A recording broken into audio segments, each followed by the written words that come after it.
5-ci Antalya Forumunun açılış mərasimi keçirilib. Prezident İlham Əliyev tədbirdə iştirak edib. Türkiyənin Xarici İşlər Naziri Hakan Fidan açılış nitqi zamanı deyib ki, beynəlxalq sistemdəki böhran bölgəmizi tarixinin ən böyük sınaqları ilə üz-üzə qoyub. Regional sabitliyin təmin olunması üçün dialoq və diplomatiya vasitəsilə səylərimizi artırmalıyıq. Türkiyə Prezidenti Rəcəb Tayyip Ərdoğan isə bildirib ki, ölkəsi Ermənistanla münasibətlərin normallaşdırılması prosesini Azərbaycanla koordinasiyalı şəkildə addım-addım irəli aparır. Erdoğan Orta Dəhlizin əhəmiyyətindən də danışıb. Hoş geldiniz.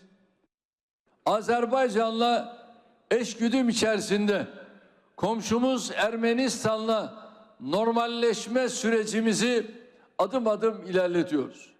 Bu minvalde Asya ile Avrupa arasındaki ticarette en güvenilir güzergah olan Hazar geçişli Doğu-Batı Orta Koridor girişimine de güçlü desteğimiz sürüyor.